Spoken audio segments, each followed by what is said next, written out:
We've been asking where you're from, but yesterday Mr. Commentator made it clear his hometown is none of our business. Where am I watching, or rather, listening from? Because this is an audio story, not a video. Well, I am listening from a chair in my home office while I recoup from a bad fall. Oh, you want specific location? No! Where I live is none of your bamdoosiness. This trend of asking people where they are is creepy as F. Then tell us, what are you doing while you listen to our story? Maybe you're drinking beer, fishing, or getting busy with someone else's wife? Now, let's dive into the story. Never thought life would take such a sharp turn. Looking back, it all seems inevitable, yet at the time I was oblivious. Maybe that's how fate works. Quietly weaving its threads while we go about our lives, unaware of the moment it all begins to unravel. There was a time when my world felt solid, my future certain. I had a wife, a steady job, and a clear path forward. If someone had told me then that everything would collapse, that I'd find myself picking up the pieces of a life I no longer recognized, I would have laughed. But life has a way of teaching lessons in the most brutal ways. Looking back now, with enough distance to see things clearly, the whole situation was nothing but reckless stupidity. Someone rushed to conclusions, failed to check the facts, and made an inexcusable mistake, convinced they were justified. Even when the truth became clear, pride wouldn't allow any admission of guilt. It was easier to live in denial than to take responsibility. If that pride is all she has, I hope it keeps her warm at night. The pain was real, the anger overwhelming. I survived, but some wounds linger. Seeing families with young children still stings. Imagining what could have been. The laughter of a little girl. The pride of teaching a son to catch a ball. But in the end, I'm grateful it fell apart before we had kids. The idea of being a part-time father is unbearable. We were young. Even now, 3 years later, I'm only 28 and she's 26. We married early. She was 21 and I had just turned 23. We had dreams of a house, kids, a comfortable life in the suburbs. Anita wasn't strikingly beautiful, but she had a charm about her. With reddish blonde hair, green eyes, and a petite frame, she turned heads when she dressed up. I wasn't conventionally handsome, but I was solid.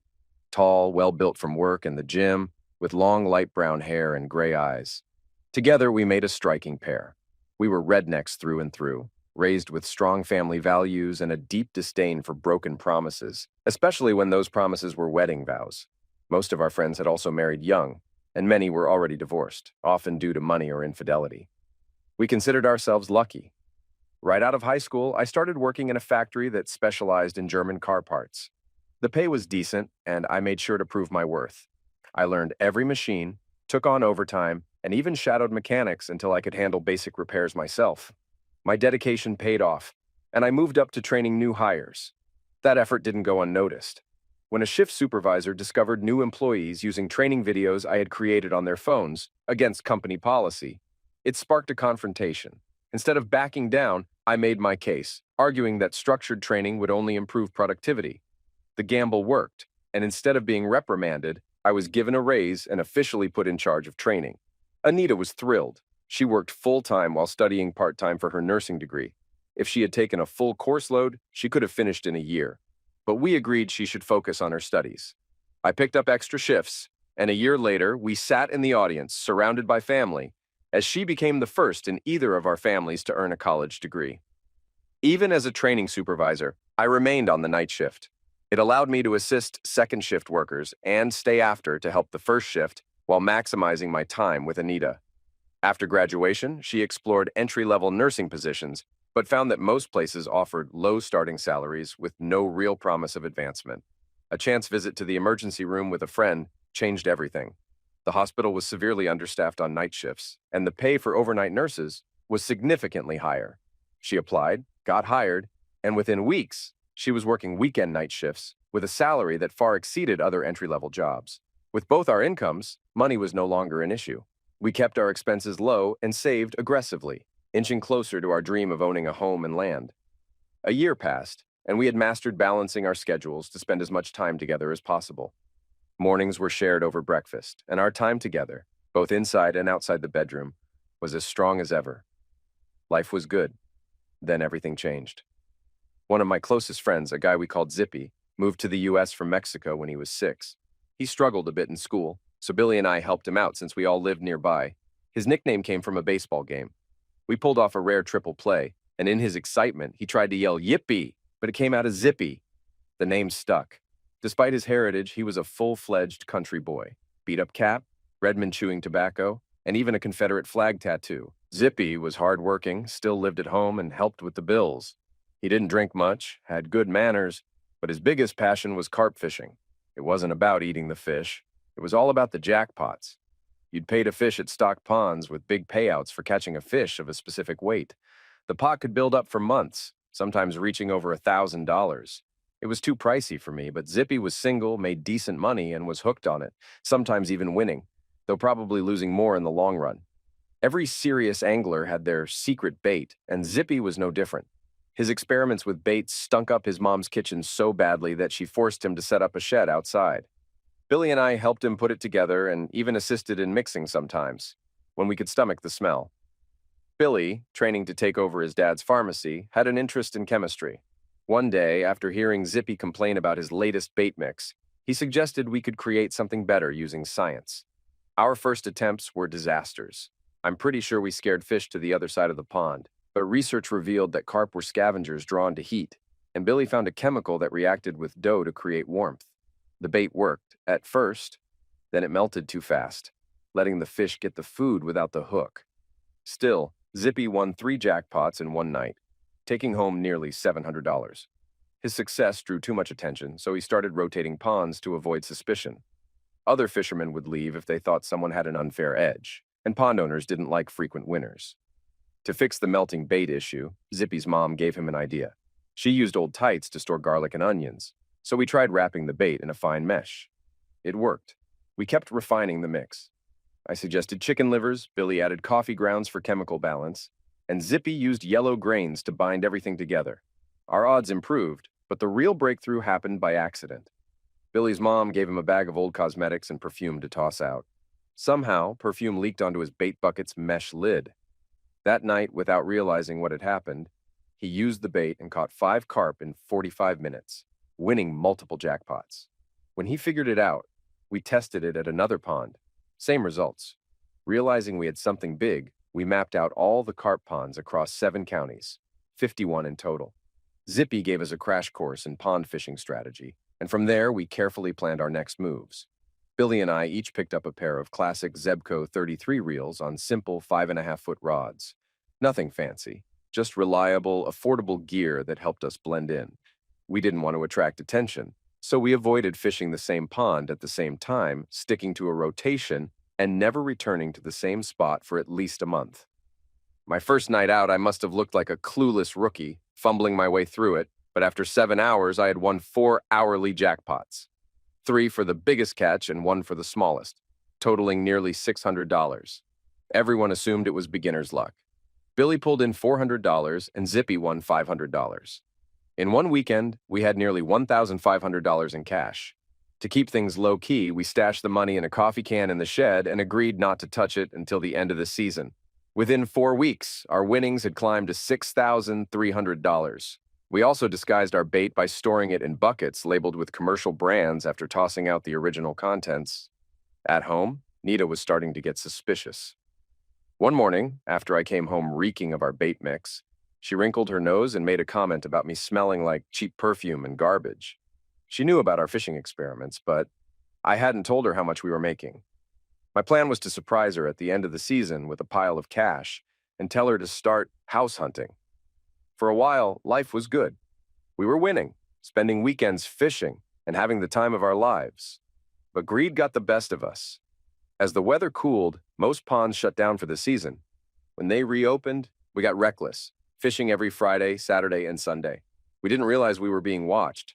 Pond owners talked, and our so-called beginner's luck had made us famous. Zippy, in particular, stood out.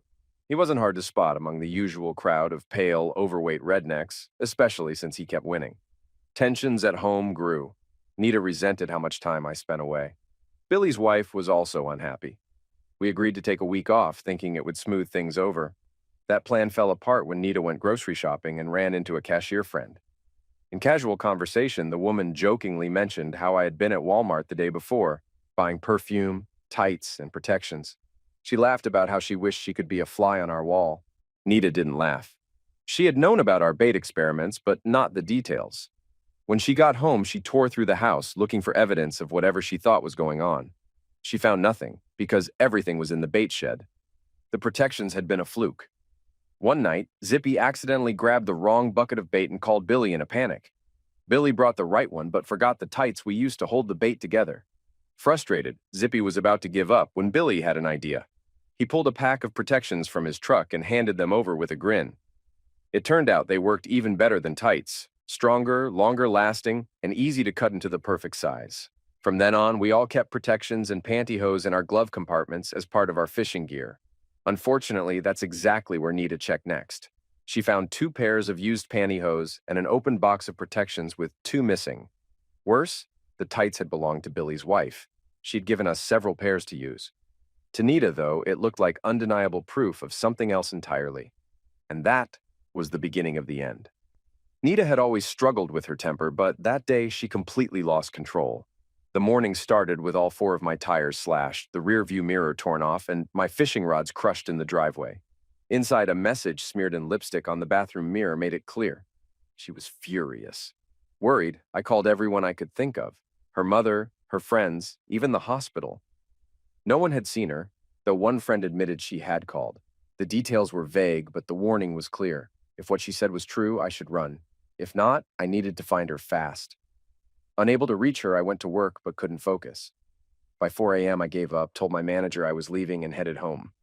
On the way, I stopped at Walmart to replace my ruined fishing gear, hoping that if I could smooth things over, maybe explaining everything, including the money, would help. Pulling into the lot, I noticed an out-of-place BMW among the usual trucks and compacts. At first, I ignored it, just relieved to see Nita's car. But as soon as I stepped inside, I heard sounds from the bedroom that left no room for doubt. Without hesitation, I kicked the door open and saw exactly what I expected. Nita was in bed with someone else. Her expression shifted from shock to anger, as if she had been waiting for this confrontation. The man with her was a doctor from the ER, one with a well-known reputation for chasing married women. She had once told me she couldn't stand him. Clearly, things had changed. The doctor jumped up, trying to act tough, but he never saw the fishing rod in my hands as a threat. That changed when the first strike landed hard between his legs, sending him crumpling in agony. When he raised his hands in defense, the second swing cracked against his fingers. A few more hits and he was on the ground, scrambling to escape. Then everything escalated. Nita grabbed my Colt Python and aimed it at me, her anger burning as she accused me of having no right to be upset. According to her, this was just payback. If I didn't accept it, it would happen again. She expected control of the situation, assuming I would back down. But I didn't. Instead of fear, I laughed and called her bluff. The doctor, still crawling toward the door, barely made it out as I shoved him along with well-placed kicks. Outside, a small crowd had gathered, drawn by the shouting and screams. They scattered when the tool fired. For a moment, I thought I had been hit. But there was no pain. She had missed. A fresh hole in the ceiling confirmed it. Still furious, she aimed again, promising that next time the bullet would find its mark. At that moment, flashing lights filled the street. Neighbors had called the police, and officers arrived just in time to see her, standing outside completely without clothes, waving a loaded tool. The night had already spiraled out of control. Now, it was about to get even worse. The man who had helped Nita betray me was still without clothes, desperately crawling toward his car. But the moment the loud crack echoed, he froze, hands over his head, pleading for his life, apologizing over and over for sleeping with my wife. Meanwhile, I stood there, fully dressed, arms raised. The situation had spiraled into complete chaos. The police were shouting at Nita, she was screaming at me, and the doctor, caught in the middle, begged her not to shoot. For a brief second, she hesitated, eyes darting between the officers and me. But when she shifted her aim toward them, I didn't hesitate. I grabbed her wrist, knowing they were moments away from firing. The tool slipped from her grip, and I quickly tossed it toward the cops before tackling her to the ground. Handcuffs were on us both in seconds. That night, we all got a free ride to jail. I was charged with attack for attacking the doctor and domestic violence for hitting Nita. She faced even more serious accusations: attacking an officer with a tool, making threats, indecent exposure, and discharging a firearm within city limits. If they had found anything to pin on the doctor, they would have. But in the end, he walked free. His wife wasn't as forgiving. She had to come down to the station with a change of clothes, then wasted no time filing for divorce. Nita was named in the complaint, and the scandal became public knowledge. His wife also tried to sue the hospital, exposing his entire affair. He disappeared soon after, vanishing without a trace. It took her almost a year to track him down. He had quietly relocated overseas and was working in a clinic abroad. She had already claimed most of their assets, but he still owed alimony, including back payments. I had barely escaped the worst of it. And for once, that wasn't just a metaphor. The prosecutor wanted no part in this disaster and decided to drop my charges. Nita wasn't as lucky. Pointing a loaded tool at the police came with consequences. She was sentenced to an anger management course and 200 hours of community service. Zippy and Billy bailed me out using some of our fishing money. I made it clear that I wasn't going to do the same for Nita. Her parents had to come and get her, giving me enough time to pack my things and leave town.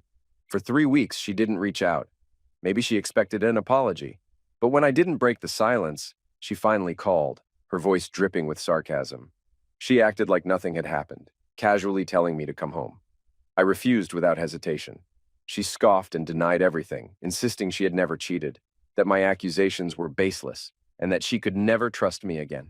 Her tone only changed when I deliberately called her by her full name, Anita, instead of Nita. That's when she finally softened, trying a different approach. She admitted she might have made a mistake and suggested we talk it through like adults. I wasn't interested.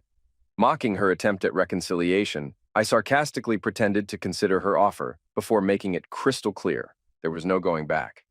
She didn't call again until the next day. I knew exactly why. The divorce papers were scheduled for delivery at 2 p.m. By 2:30, my phone rang. This time, there were no insults or demands, just quiet sobbing. I kept my voice calm, explaining that while I regretted how things had ended, there was no undoing the damage. She had destroyed our marriage too easily for me to ever trust her again. There was no way forward, except through divorce, and I asked her not to fight it. She fought anyway, delayed the process at every turn, but eventually, the judge lost patience. I had ignored every meeting, seeing no point in dragging things out. Looking back, maybe I should have attended, because the judge ordered mandatory counseling, 1 solo session for each of us and 10 joint ones. I only agreed under one condition. If I still wanted the divorce after counseling, it would proceed without further obstacles. If not, I'd risk contempt of court and possible jail time. When I made my case, the judge seemed to recognize the futility of it all but upheld the order, requiring Anita to do the same. She chose the counselor. When I arrived for our first session, I immediately had doubts. The man was young, probably in his 30s, and something about him seemed off. Right away, I asked how long he had been practicing. His response, 6 years, didn't inspire much confidence. I pressed further, asking if he was good at his job. He straightened, clearly proud of his success rate, claiming it was one of the highest in the state. That only made me more skeptical. I bluntly informed him that I wasn't there for reconciliation. This was nothing more than a legal obligation for me, and I had no interest in salvaging my marriage. If he thought he could push an agenda rather than remain neutral, he was wasting his time. I had even looked into his record and found complaints, 4 in total, 3 from men and 1 from a woman, alleging that he prioritized his own statistics over his client's real needs. Then I checked my watch. Time was up. Without waiting for a response, I let him know I'd be back next week at exactly 6. The expression on his face was priceless, like a fish gasping for air. The first 2 counseling sessions were unbearable. The therapist wanted us to sit together on the couch facing him, but I chose a chair instead. He didn't hide his disapproval. The first hour was spent revisiting Anita's so-called mistake. The second hour, more of the same. When she started repeating herself yet again, I pulled out a newspaper and began reading. Their stunned silence stretched between us before the therapist finally asked what I was doing. Without looking up, I continued flipping pages and made it clear I wasn't here to listen to reruns. If he planned to let her dominate the conversation without refocusing on real issues, I'd sit quietly and read. The irritation was evident in his body language. He tried to push back, but I cut him off, reminding him that we weren't on a first-name basis, and if he wanted to address me, it would be as Mr. Hart. His confusion turned to frustration, and he warned that he could report my lack of participation to the judge. I shrugged off the threat. My lawyer had already reviewed the requirements. I was obligated to attend, not actively engage. I challenged him to shift focus toward something useful, like preparing us for life after divorce. That ended the session. As expected, he followed through on his warning, and I was called before the judge. The judge, however, wasn't interested in forcing reconciliation. He simply suggested that understanding how things unraveled so quickly might benefit me in future relationships. He had a point, so I decided to prepare. At the next session, I handed both Anita and the therapist a document, detailed records of every time I had been fishing when she thought I was elsewhere. Carp ponds kept meticulous logs of arrivals and departures. If she truly believed I was sneaking off for affairs in a place that reeked of fish and mud, she clearly had no understanding of the environment. I acknowledged that I could have explained the use of protections and pantyhose in our bait-making process, but at the time, I hadn't seen the need. She stiffened. I laid it out clearly. She had only been half listening when I told her what I was doing. She had her own interests, going out with friends, shopping trips. I'd never once questioned her loyalty, even if she got too close on the dance floor or let her hands linger where they shouldn't. I trusted her, so I never searched her laundry for clues or checked her receipts. If I had ever suspected something, I would have talked to her. She had never given me that same courtesy. Instead of a conversation, she jumped to conclusions, and now here we were, sitting in front of a stranger, unraveling everything. The more I spoke, the more I realized how absurd it was. This was no one's business but ours. The entire situation infuriated me. It was the longest I had spoken in any of the sessions. The room fell into stunned silence. Then my phone rang. Smiling, I glanced at the time and stood. The session was over. Without another word, I walked out before either of them could respond. The following session felt different. Something had shifted. Anita met my eyes, calm for the first time. She didn't cry. Instead, she spoke with quiet resolve. She admitted she had finally accepted that there was no repairing the damage. She had ruined things beyond repair and wanted me to hear her side. She explained that in her eyes, I had been the perfect husband. I worked hard, rarely drank, and never cheated. She had been proud of me. Then I started fishing. At first, she had no reason to doubt me. But as I spent more time at the ponds, her friends started whispering. He must have a girlfriend. The doubts festered. A week before everything fell apart, a friend claimed to have seen me with another woman, laughing and hugging. She wanted to confront me, but fear held her back.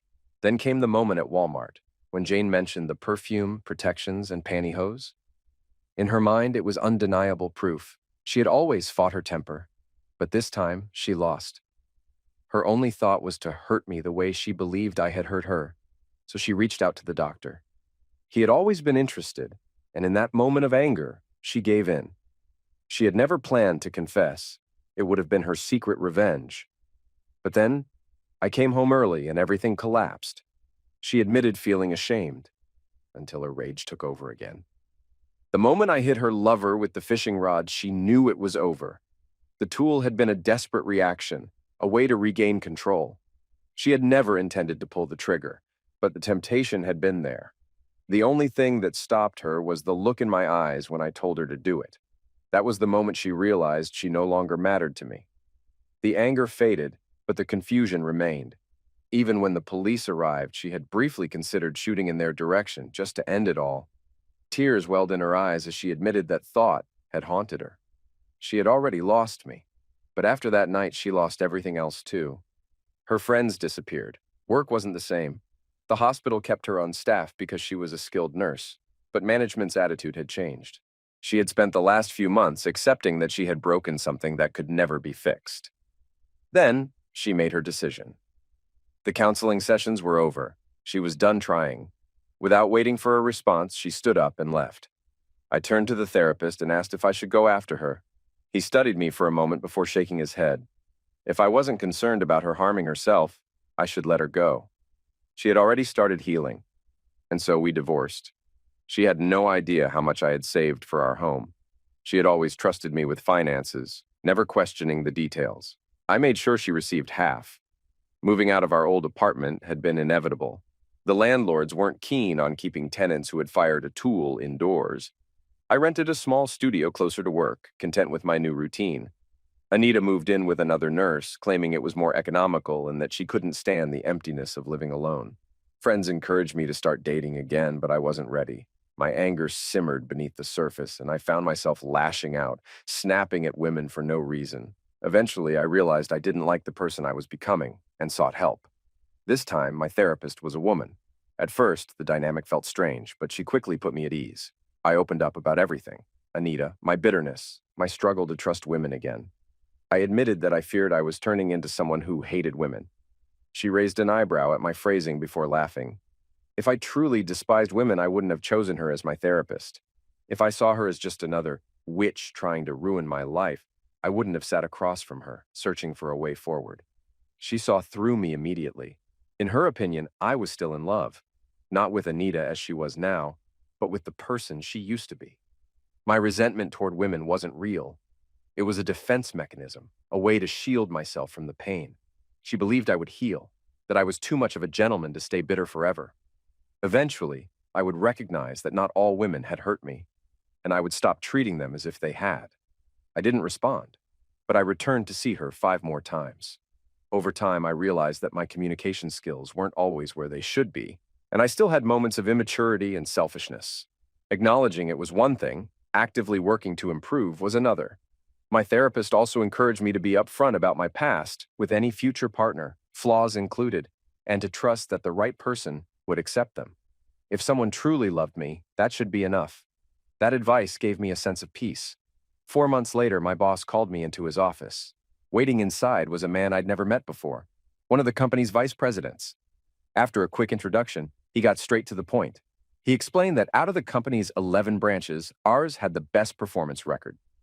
Curious about what made it so successful, he had done some digging and kept hearing my name. There were major issues at their Alabama plant, and he was also dissatisfied with operations in Kentucky. They needed someone to step in and fix things. He offered me a position as a traveling trainer. My job would be to visit underperforming plants, identify problems, and recommend solutions. The role came with a substantial salary increase, company-covered housing and transportation, and performance-based bonuses. It was a test program with only 2 people chosen, one handling the West Coast and me covering everything east of the Mississippi. He gave me time to consider, but 4 days later I was on a plane to Alabama. Upon arrival, I was met by a man in a pickup truck who drove me to the apartment complex where I'd be staying for the next 10 weeks. The mechanical training and operational improvements were straightforward, and productivity immediately increased. However, the work environment was toxic. Management lacked trust in their employees and technical staff. The second shift supervisor was particularly problematic, micromanaging, implementing unnecessary changes, and then blaming the workers when production slowed. 7 weeks in, the same vice president showed up for an on-site evaluation. He was pleased with the progress, but noted it wasn't as drastic as he had hoped. He asked if anything was holding me back. I hesitated, and he caught it instantly. He made it clear that my job wasn't to rat people out, but if there were obstacles, whether personnel or equipment related, I needed to report them. Since I worked directly for him, I wasn't bound by the plant's usual chain of command, so there would be no backlash. Taking his words seriously, I explained the second shift management issues. Employees weren't the problem. The leadership was. Productivity would improve if supervisors trusted their teams instead of hovering over them. The VP listened, then laughed. He had told me to be honest, and now he had what he needed. 2 days later, the problematic supervisor was reassigned to my original plant for 2 weeks as part of a cross-training initiative. Unexpectedly, I was named interim manager. By the second week, production had increased by 17%. Unfortunately, the break didn't change him. A month after returning, he fell back into old habits, and I was sent back for 3 weeks to train his replacement. Afterward, I was off to Kentucky for 6 weeks, though that plant was already well run and only needed fine-tuning. Word spread quickly that I had direct access to the vice president, and anyone unwilling to cooperate soon found themselves in trouble. My job became easier and my bank account flourished. Since all expenses except food were covered, my savings grew rapidly. I started thinking seriously about buying a house within the next year. The week I returned from Kentucky, Billy and Zippy called a business meeting. One consequence of the divorce was that we had been banned from our local fishing spots, forcing Zippy to travel to compete. His mother, always full of ideas, had a suggestion. If you can't make money fishing, why not make money selling bait? You won't have to sit at a smelly pond all night. Just let the profits come in. It made sense. As a tribute, we named the product after her. A lawyer Billy's father recommended helped us secure the formula and establish the business. Thus, the magic of Mama Rosita was born, with her face proudly displayed on the packaging. Her reaction? A snort of amusement. So, this is my legacy. My face on a bucket of stinking fish bait. We started small, supplying local bait shops and a few carp ponds. Sales were slow at first, but steadily picked up until we could barely keep up with demand. To scale up, our lawyer found us a larger facility, and we sourced industrial mixers from bakery suppliers, massive machines capable of blending 200 pounds at a time. We bought corn grits, chicken livers, and perfume in bulk. Coffee grounds were harder to acquire until Billy struck a deal. In exchange for donations of fresh coffee to homeless shelters and soup kitchens, they would save their used grounds for us. The other three ingredients remained a closely guarded secret, mixed by Zippy in his old barn and delivered to the factory in unmarked bags. Despite running 2 shifts, demand kept outpacing production. When anglers discovered the bait worked for catfish too, sales skyrocketed. The turning point came when Walmart approached us. We had heard enough horror stories about their strict contracts and aggressive demands. When they insisted we increase production 5-fold to meet their terms, we politely declined, shocking them. Instead, we signed a 2-year deal with a major sporting goods chain, guaranteeing 3 times our current production with a flexible 3-month turnaround window. This led to another expansion. We acquired a larger facility and outfitted it with 160 mixers, each capable of churning out 500 pounds of bait at a time. Zippy left his job to manage the business full-time. His mother also quit her office job at a law firm, taking over operations for double her previous salary. We were officially an LLC. Zippy and Billy each owned a third, while I held a 20% stake as a silent partner. Mama Rosita had a 10% share. Without her, we wouldn't have gotten this far. A year and a half later, I finally returned home after 8 straight months of bouncing between plants. Work had even taken me across the river for a project near Kansas City. By then, I had gained a reputation at the company for my love of barbecue, collecting t-shirts from every place I visited. I had developed a preference for Alabama's mustard-based sauce and Kentucky's spicy brown sugar glaze. Each region had its own specialty, and even a short drive could introduce a whole new twist on flavor. Craving my favorite local spot, I walked in wearing my Kansas City barbecue t-shirt, nearly getting kicked out for it. The owner only relented after I explained it was a free giveaway and reassured him that his place was still the best. He handed me a house t-shirt and made me promise to wear it somewhere else and send him a photo. That's when I saw her. Nita walked in with a group, 2 women and another man. She didn't notice me right away, giving me a moment to take her in. She was thinner, her hair much shorter and lighter than I remembered. The sun had always suited her. Rather than wait for an inevitable awkward moment, I decided to take control of the situation. As they sat down, she laughed at something a friend said, but the moment her gaze landed on me, the laughter disappeared. Keeping my tone polite and casual, I greeted her, acknowledging that I didn't want it to feel awkward later. I complimented her new look, told her to enjoy her meal, and turned to leave. Her fingers brushed her hair, a small smile forming. She returned the compliment, noting that travel had done me good. I shrugged, explaining that when you're on the road as much as I was, you either spend your time in bars or at the gym. Since drinking had never been my thing, the choice was easy. I wished her well and turned to head back to my table. Just as I was settling in, a shadow loomed over me. I looked up to find her standing there, plate in hand. She hesitated only a moment before asking if she could sit with me. Her group had planned to get takeout, but now she wanted to stay a little longer. I stood and pulled out the chair for her, and just like that, we ate and talked, really talked. Nita surprised me with news that she had left the hospital and taken an office job with regular hours. The pay was slightly lower, but with her experience now solidified, she felt secure in her career.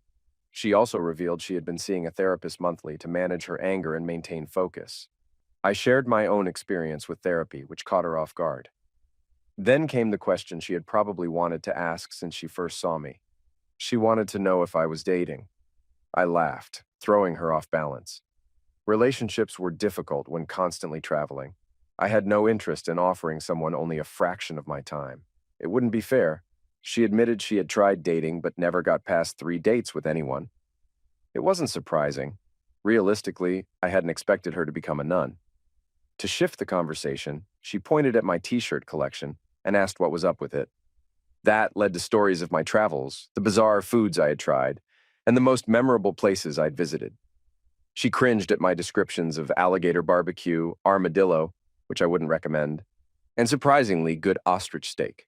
Eventually, she checked the time and realized she was late. As she got up to leave, she thanked me for the evening, saying it had been really good to see me again. Then, without warning, she leaned in and kissed me. Before I could react, She was already heading for the door. On the table, she had left a business card with her office number written on the back.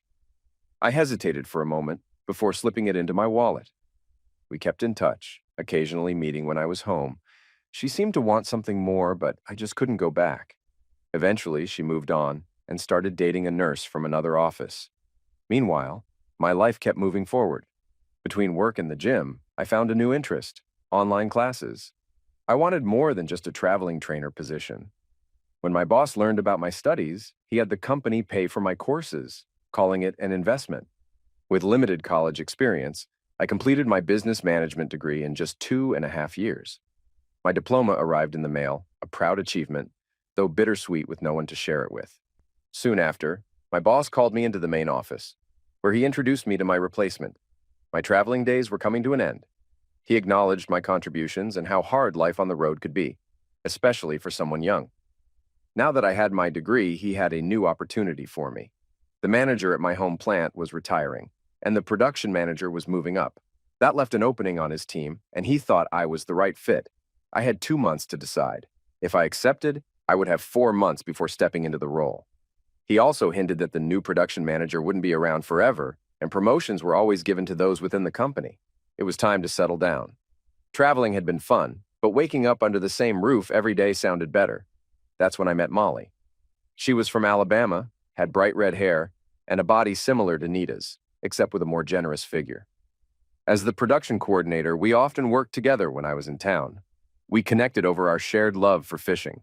She owned a boat, something she had fought hard to keep after her divorce. Her ex, a serial cheater and die-hard fisherman, had spared no expense on a top-of-the-line Ranger boat. When their marriage ended, she gave up other assets just to claim it as revenge. For a year, it sat unused until she finally took it out, and she fell in love with fishing. Unlike her ex, she wasn't into bass fishing. She was after massive catfish, with her record catch weighing 28 pounds. I casually asked what bait she used. At the time, we hadn't yet signed with a sporting goods store, so our bait was still a local operation. The next time I was in town, we made plans to take her boat out. I brought 5 pounds of our bait along. Catfish fishing, much like carp fishing, was best at night. We set off a couple of hours before sunset, floating lazily around the lake. At one point, I caught myself watching a couple of women on a nearby boat. Molly noticed, and without saying a word, she slipped off her shirt, revealing an incredibly small bikini top that left little to the imagination. She laughed at my expression, clearly amused. Her playful smirk said it all. She had my full attention now. We reached her favorite fishing spot, an inlet at the mouth of the bay, and anchored. Casting our lines, we cracked open a couple of beers. 40 minutes and 3 bottles later, she got bored. Then she surprised me. Without hesitation, she climbed onto my lap, straddling me. Her green eyes held a teasing challenge. She saw my hesitation and smirked. Fishing could wait.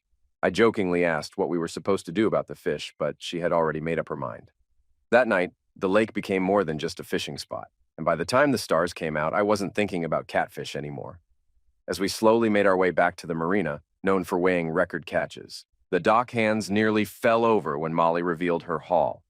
She wanted to weigh 8 fish, and the largest tipped the scales at 69 pounds, a new lake record. The marina kept it in a live well until a state official arrived to verify the catch, knowing the publicity would bring more fishermen.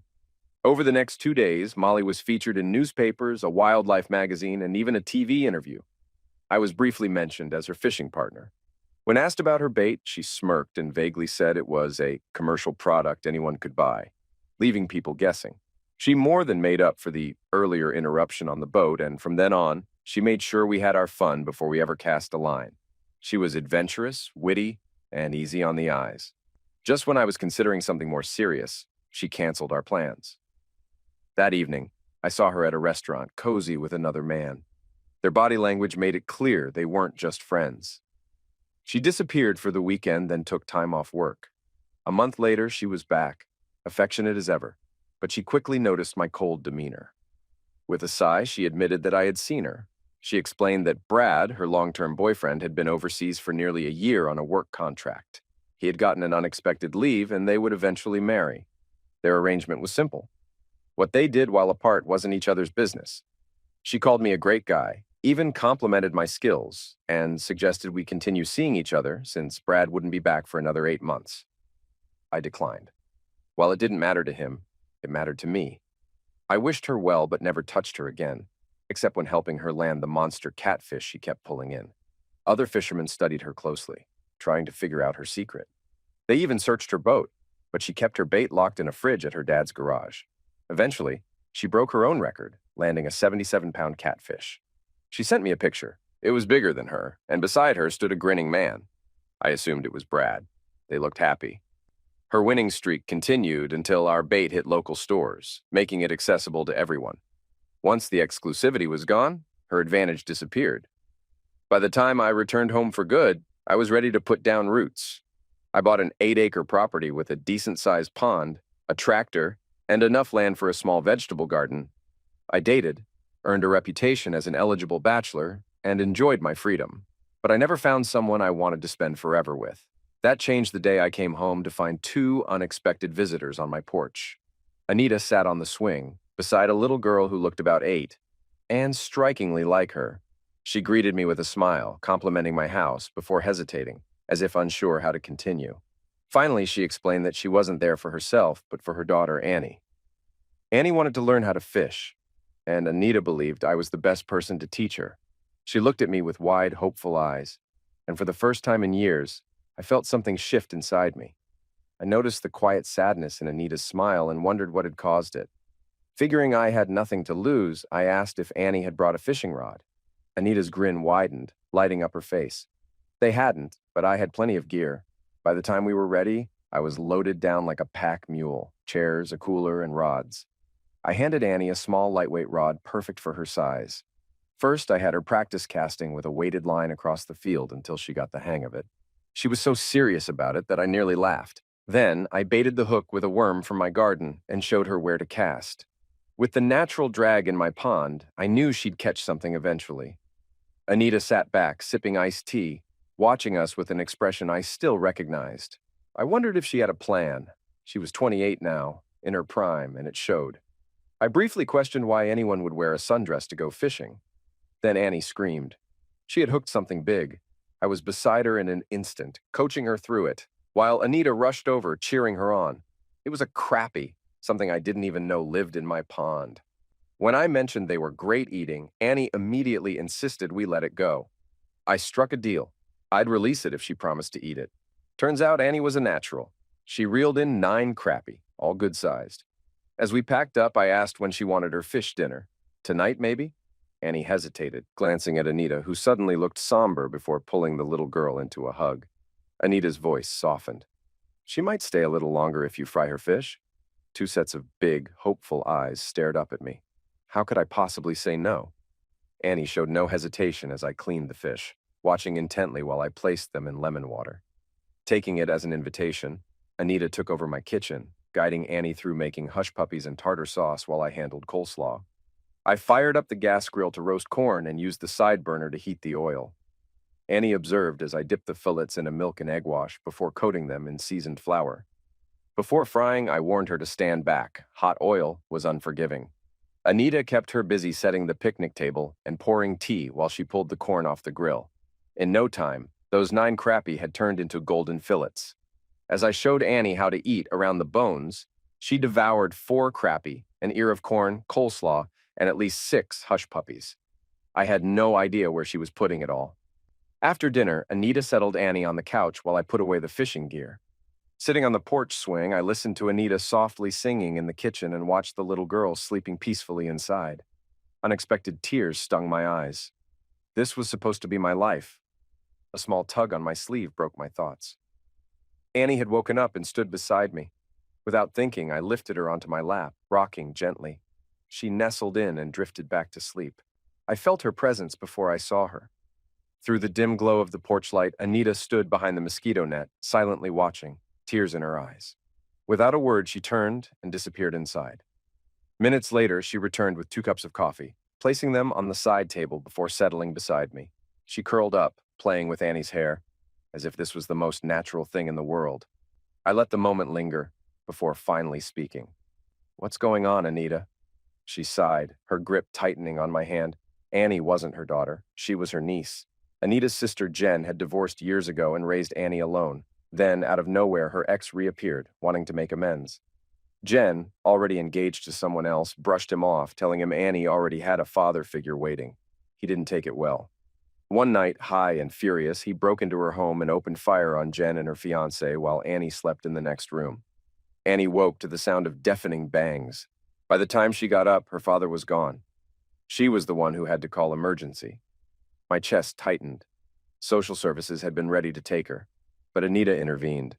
Their mother wasn't able to raise a child at her age, so Anita petitioned for custody. She was now Annie's legal guardian. With a shaky breath, she admitted she'd been thinking about this for a long time.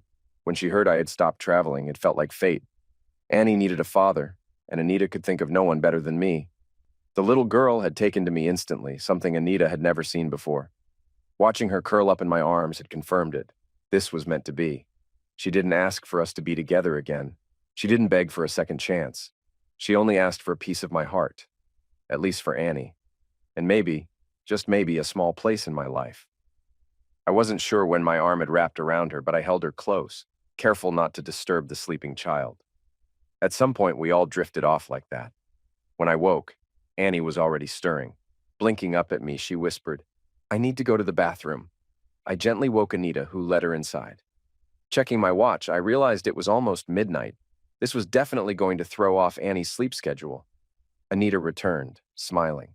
It's too late to drive home, and she's thrilled about the sleepover. She mentioned Annie had spotted my oversized bathtub and decided she needed a bath.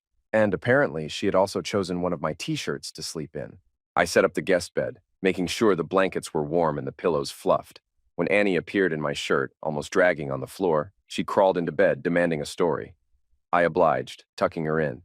Half asleep, she mumbled, "You should kiss me goodnight." So I did. Right then, Anita walked in, her smile glowing. I felt like a fish caught on a hook, wriggling but already lost. Her own borrowed t-shirt fit very differently, barely covering anything. Her mamillas pressed against the fabric, making her intentions clear. Sliding under the covers beside Annie, she smirked. "She got a goodnight kiss? Where's mine?" The kiss was surprisingly soft, void of lust, just warmth and tenderness. As she pulled away, her fingers brushed my cheek. "You're still the best man I've ever known," she whispered. "Good night." That night, sleep barely came. With two angels in my house, my mind raced with a question I had been avoiding for years. Had I ever truly let go of Anita, and was it time to try again? When I woke up, the house was empty. A small disappointment, but reality awaited. While working in the garden, Anita and Annie returned. The little girl ran straight to me, excited about staying for the weekend and eager to help. Anita, with her usual playful confidence, made it clear they weren't asking for permission. They were staying. Annie spent the next hour learning about gardening, carefully tying up tomato plants and picking ripe vegetables. She was fascinated by the small green snake we spotted in the corn, but quickly became more interested in carrying two rescued turtles back to the pond. She proudly brought the basket of fresh produce inside, eager to show Anita. After washing up, they prepared lunch, simple ham and cheese sandwiches with fresh tomato slices. Annie ate quickly, then took a long bubble bath before announcing she was taking a nap. She made me promise to wake her if anything exciting happened, though I wasn't sure what an 8-year-old considered exciting. With the kitchen cleaned, Anita joined me on the porch, both of us rocking in silence.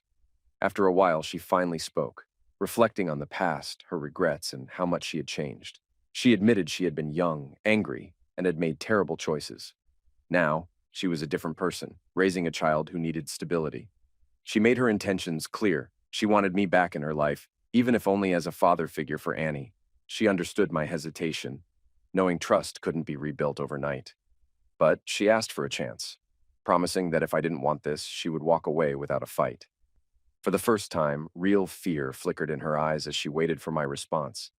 Instead of answering, I asked about the zoo trip the next day. Understanding my meaning, she smiled, knowing I wasn't saying no. As the evening continued, Annie woke up and climbed onto my lap, making it clear she expected me to be part of their plans. Anita teased that we needed groceries, and I soon found myself driving them into town. During the ride, she admired my SUV, casually commenting on how successful I must be. It hit me then. She had no idea how much I had made from the bait business. While my job paid well by local standards, my side business had multiplied my income several times over. At the store, My usual quick shopping routine was derailed. Annie attempted to sneak every snack possible into the cart while Anita meticulously compared prices. 30 minutes in, I was ready to give up. Anita, enjoying my frustration, joked that I better get used to it since shopping would sometimes be my job. I asked why, and her answer stopped me in my tracks. She casually mentioned a future where she would either be in the hospital delivering our babies or recovering at home. Then, without waiting for my reaction, she simply continued shopping. For a moment, I stood frozen in the aisle, trying to process what had just happened. After years of resisting, I had been outmaneuvered again. But I claimed a small victory by adding T-bone steaks to our grocery cart. Anita protested about red meat until I pointed out she didn't have to eat it. On the way out, she suddenly steered us into a store next to the market, picking out a new car seat for Annie. Confused, I asked if hers needed replacing. That familiar smug smile appeared. This wasn't for her car, but for mine. She had already decided we'd be using my SUV for family trips, given its space and comfort. As I carried the car seat to checkout, Annie rushed off, pulling Anita toward a swing set on display. Her excitement was instant, but reality hit when Anita explained it was too expensive and they didn't have anywhere to install it. Annie, undeterred, turned to me with hopeful eyes, suggesting my yard was the perfect place. Then, as if stating the obvious, she declared that they could just move in with me. Anita bit her lip, barely holding back a smile. Annie, ever serious, explained they couldn't just move in yet. They had to first prove how much they loved me. She reminded Anita of her own words, how much she still loved me, and figured they could try. I scooped her up, gently deflecting, telling her this was an adult decision she'd understand when she was older. For now, I promised to consider the swing set. It wasn't quite a yes, but close enough to satisfy her. That night, we grilled steaks, corn, and potatoes, eating outside while Annie ran through the grass, something she rarely got to do in the city. As the evening settled in, we took her to the pond with a lantern, helping her cast a fishing rod. Within minutes, she was reeling in a 5-pound catfish. She looked disappointed when I let it go, but I assured her we'd come back and catch enough for a fish fry. By the time we wrapped up, she had caught 3, Anita 2. Annie, brimming with pride, announced she had won.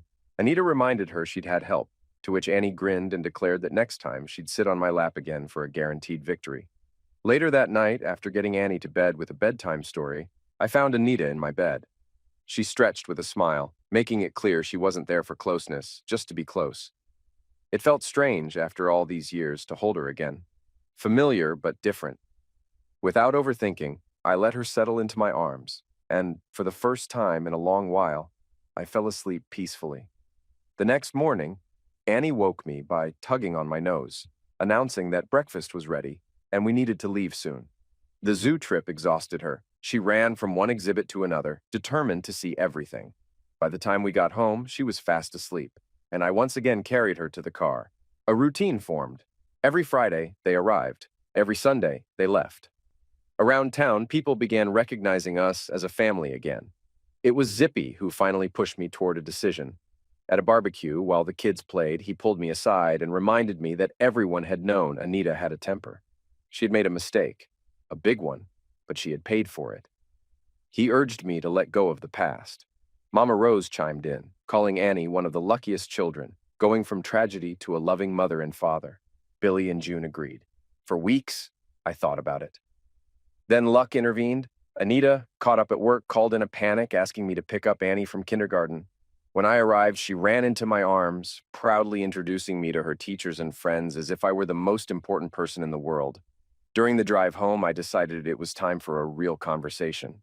Her eyes widened as she listened, and then she started crying. At first, I panicked, thinking I had upset her, but she was crying from happiness. By the time Anita got home, Annie was calm, but practically buzzing with excitement. She grabbed Anita's hand and led her outside. Anita froze when she saw it. A brand new swing set, bigger than the one in the store, complete with a slide, a playhouse, and everything a child could dream of. Annie beamed, explaining that there was just one condition.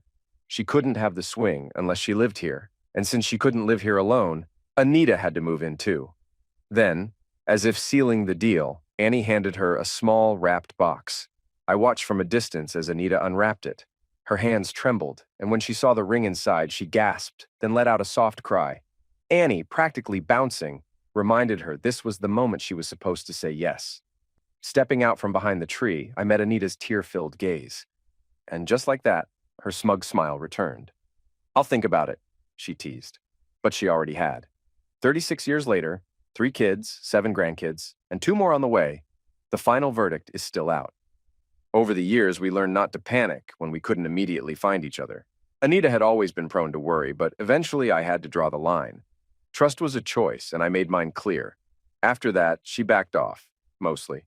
At some point, she finally discovered how much I was worth. The next day, she quit her job and tossed out her birth control. For the next 20 years, she dedicated herself to raising our children, shuttling them to every event imaginable, until they were grown and on their own.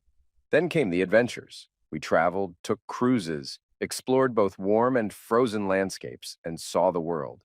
Eventually, content, we settled into a quieter life.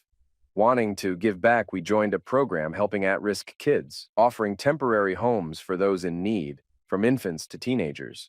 Some stayed for months, others longer. Many earned scholarships, pursued careers, and a few even made it to college. Then, everything changed. One evening, I came home to find Anita standing in the doorway, her expression troubled. A small head with dark curls peeked out from behind her. Gently, she coaxed the little girl forward, holding her close. She was 4. She had been badly beaten. The scars, physical and emotional, would stay with her forever. I didn't need any details. One look at her, and I saw her future. Dance recitals, driving lessons, school plays, first dates. I turned to Anita and said the only word that mattered. Yes. And that was that.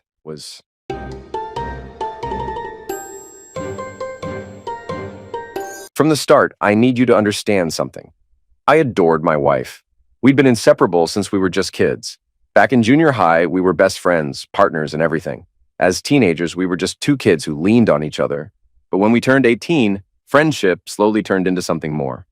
Something neither of us really knew how to handle. The name's Cal Wilson. I'm about 5'10" and weigh somewhere around 180 pounds. I don't obsess over the number. I stay pretty fit for a guy pushing 32, thanks to years of running track in high school and college. Still keep up the habit every morning. My hair's dark brown, though streaked with gray earlier than I'd like. But people tell me my green eyes make up for it. I work as a detective for our small-town police department, which, honestly, doesn't deal with much beyond petty theft and the occasional bar fight. My wife? Julie Wilson. Maiden name, Julie Vickers. People always said we were perfect for each other, and for a while I believed them. She's breathtaking. Long blonde hair, those sharp blue eyes, and a smile that could knock the wind out of you. Julie's also 32, and after finishing college together, we tied the knot. We built a life, simple, steady, full of love. I took her out often, not just on holidays. I never wanted her to forget how much she meant to me. She worked as a paralegal at one of the 2 law offices in town. Nothing glamorous, but it suited her. Then there was Jimmy Green. Everyone in town knows Jimmy. Back in the day, he was the golden boy, star quarterback, hometown hero, the guy who always landed on his feet. But a bad knee wrecked his football career, and when he returned home, his father, the mayor, handed him a job at City Hall. He and the sheriff's department worked together a lot, so I couldn't exactly avoid him. Jimmy had always had a thing for Julie. In high school, he'd even double date with us and still flirt with her right in front of me and his then-girlfriend, Cynthia. Julie, bless her, never played along, though sometimes the comments made her cheeks flush and my blood boil. I warned Jimmy more than once to knock it off, but he always laughed it off like it was harmless. Eventually, he married Cynthia and settled into his cushy town hall job. But Jimmy isn't just some old story. No, he's woven into all this in ways I'll get to. About a year ago, Julie and I had a rare Friday night to ourselves. We had plans, just the 2 of us, but like always, duty called. Sheriff Barton rang me up, apologizing for ruining my day off, but saying he needed someone to respond to a domestic disturbance near our place. All the patrol units were tied up, and I was closest. Barton wasn't really asking. When he wanted you on something, you did it. I sighed, kissed Julie goodbye, strapped on my badge and sidearm, and headed out. It was the same old scene at the Roberts place. Sue Roberts was in tears, telling me her husband, Hunter, had gotten drunk and violent again. Their kids huddled behind her. I spent what felt like hours calming Hunter down and hauling him to the station. And like clockwork, Sue refused to press charges, promising yet again that this time would be different, that she'd get rid of the booze and get help. I'd heard it all before. Same promises, same outcome. It was getting harder to believe her. That night, though, something felt off. By the time I finished paperwork, it was nearly midnight. When I walked through the door, there was Jimmy, sitting on our couch like he belonged there, chatting with Julie. She looked freshly showered, too, like she'd gotten ready all over again after I left. The hair on my neck stood up. What the hell was Jimmy doing in my house? Trying to keep it together, I leaned in and kissed Julie. Sorry about tonight, babe. Hunter's behind bars again. Maybe this time Sue will finally wise up. Julie smiled like nothing was out of the ordinary. It's okay, sweetie. Jimmy called after you left. Since Cynthia's visiting family, he wondered if we were up to anything tonight. Jimmy threw in a shrug. Didn't mean to crash date night, man. Guess I got lucky you were called out. His cocky little grin made me want to throw him out right then and there, but I kept it civil. Well, sorry to hear about Cynthia, I said, forcing a smile. But if you don't mind, I'd like to spend what's left of the night alone with my wife. Jimmy caught the hint. Right, sure, my bad. He bolted for the door. Once he was gone, I turned to Julie. Look, I'm sorry again. Next time Barton calls, I'll make sure someone else handles it. Julie just laughed softly. She knew the life of a cop's wife. It's fine. We were just catching up, nothing more. I wanted to believe her. I did. I trusted Julie for more years than I could count. And yet, those alarms in my head didn't shut off so easily. Little did I know this was just the start. The next couple of months were rough. Julie and I managed to squeeze in just 2 dates without me getting called away. Tension was thick between us. She was frustrated and so was I. But while I blamed the job, she blamed me. From her perspective, it wasn't the badge taking me away. It was me choosing it over her. And honestly, I couldn't even argue with that. Cynthia, Jimmy's wife, had also been gone more frequently. Ever since her folks moved to the city, she'd been visiting them on weekends, leaving Jimmy behind. One Sunday morning, earlier than expected, Cynthia returned, and before I even had my first coffee, she was blowing up my phone. Detective Wilson, I answered, my usual work voice kicking in. Cal, thank God, she said, breathless, panicked. I need you to come, right now. What's wrong? I asked, instantly alert. Just come to my house, she pleaded. Not our house, she meant hers. That was the first red flag. I told Barton I needed to step away, and although he gave me a strange look, he waved me off and went back to his crossword. I didn't ask questions, I just grabbed my keys and drove straight over. When I pulled up, the sight of Julie's car parked in front hit me like a gut punch. Cynthia was pacing on the front lawn, visibly shaken, tears streaming down her face. The warning bells in my head weren't bells anymore. They were sirens. Cal, thank God you're here, she said, throwing herself into my arms. I steadied her. Take a breath, Cyn. Tell me what's going on. She glanced nervously at Julie's car. The color drained from her face. You don't know? She whispered. I frowned. Don't know what? Why is my wife's car here? Her wide, terrified eyes told me everything before she even spoke. No, you don't know? She repeated, like she could hardly process it herself. My blood boiled. What the hell is going on here, Cynthia? Then it hit me, hard. Without another word, I stormed inside, hand instinctively resting on my sidearm. I flung open the bedroom door, and there they were, frozen like kids caught sneaking out after curfew. Julie, Jimmy, together, in my bed. I lowered my hand and slowly holstered my tool. No need for that. Not yet. Instead, I calmly pulled out my phone and started snapping pictures. I got 4 shots before they even realized what was happening. Julie scrambled to cover herself. Cal, wait! I can explain! I ignored her, stepping back toward the hallway. Cynthia! I called out. Did you know about this? Tears welled up in her eyes again. Yes. I thought you knew, too. Julie told me you were aware, said you didn't mind her spending time with Jimmy while you worked. You thought I knew? I asked, trying to steady my breathing. I wasn't happy about it, she admitted, but I trusted her. I thought you did, too. I only realized how far it had gone when I walked in today and saw that. I took a deep breath, and an idea flickered. All right, I said quietly. Cyn, how about you come stay at my place for a while? Julie and Jimmy both snapped at once. No, you're not taking her anywhere, they shouted, practically in unison. Cynthia looked at them like they were trash. Then she turned to me and said, without hesitation, You know what? Yeah, take me. Jimmy shot up, furious. Hell no, he started toward me. I raised my hand and didn't even have to unholster. Back off, Jimmy. Funny how you two have been playing house behind my back, but suddenly you've got opinions about where Cynthia goes? Jimmy clenched his fists, but didn't move. How long's it been? I asked him. How long have you been sleeping with my wife? Jimmy's bravado cracked. 2 months, he muttered. Since the night you got called to Sue and Hunter's. I nodded. Right, figures.